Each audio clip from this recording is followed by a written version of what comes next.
Today, we're at Downers Junior School in Brighton. During the Second World War, every school had an underground air raid shelter. This school is the only one that is open to the public.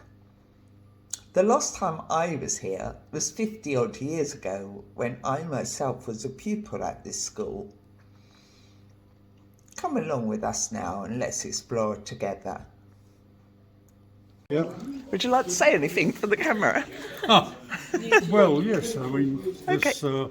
take shelter is somewhere where we have dozens of children, hundreds of children each year come to us. 30 or 40 schools a year come to us for a whole morning of World War II experiences.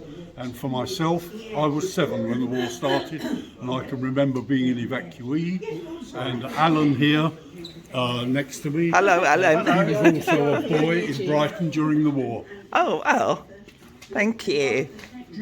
Okay, but there are 2 big flights of stairs during the war. This red brick building wasn't there then. There would have been a sandbag building with a flight of stairs going down underground. And those double doors you've just walked out of, they weren't there then. Another sandbag building just there. So we could get 300 infant school children down underground in just over 3 minutes at the start of the war, and just over a minute by the end.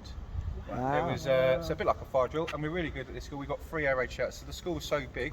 The lower half was the infant school, then we had a boys and a girls section as well, and they've each got their own air raid shelters under our playgrounds.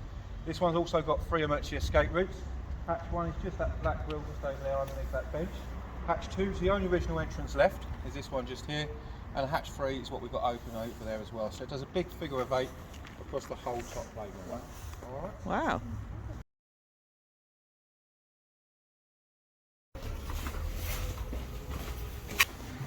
So first of all, welcome to the trenches. They weren't called air raid shelters during the war, they were called the trenches because they were dug out, like in World War I, through the solid chalk around here.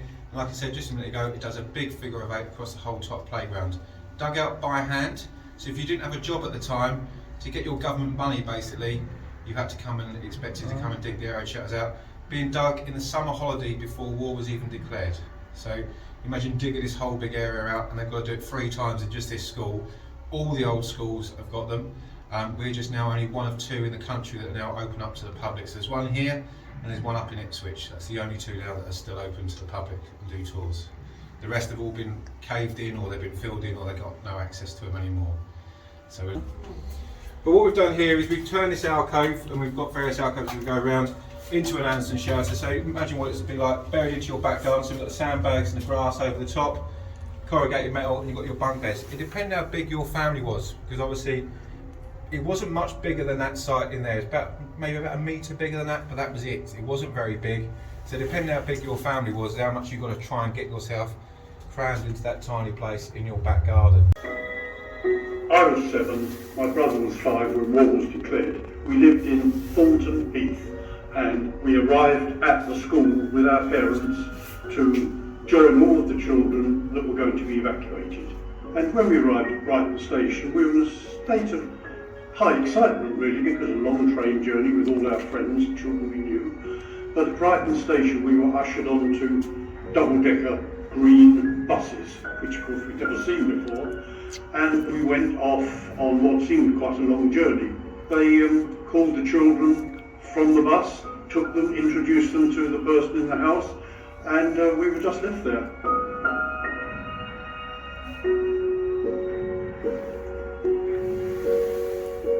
So that's Barry. Obviously you can meet him upstairs, or some of you might have already met him just briefly upstairs. He'll be there pretty much most of the day. Obviously. We might be some time though. We're going to carry on with our lessons. Let's carry on with our presentation, shall we? Boys, at the other end, can you hold up the numbers so that we can all see which number we're on? Let's start at 5, alright? So let's do our 5 green bottles, you're good. Ready? 5 green bottles hanging on the wall. 5 green bottles hanging on the wall. Made it down here in record time. I'm really proud of each and every one of you. Please move up close. I know it's very cramped in here, but we won't be in here long. I'm sure it's just a normal raid.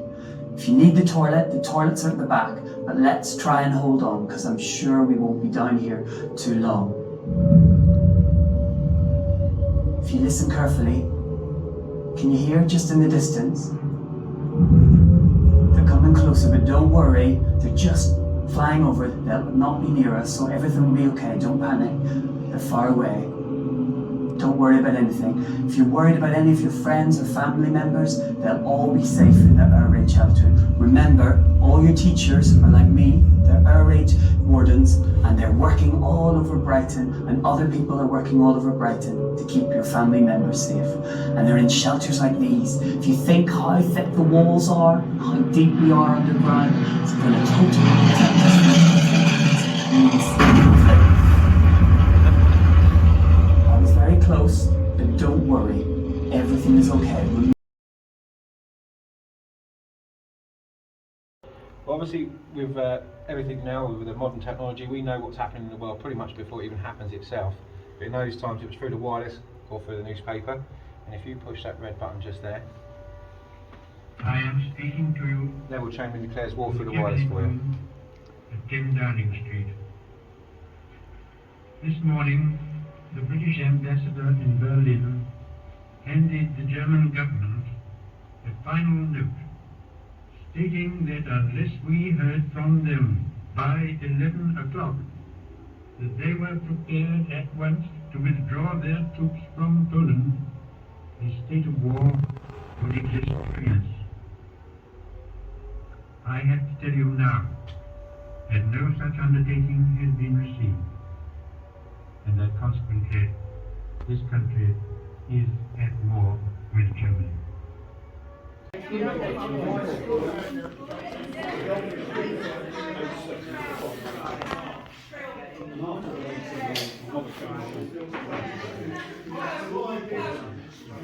If anybody still wants to go.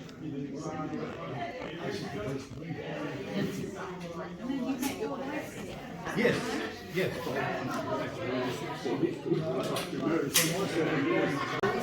Wow.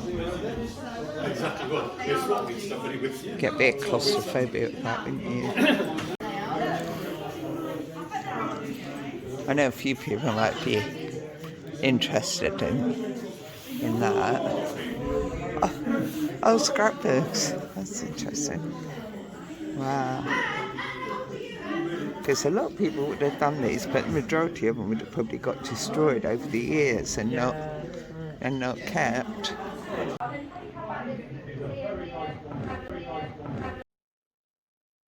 We had a very informative and interesting time at the shelter and would recommend it to anybody to go along. Also, shout out to my colleague Tracy, who recommended that I went there.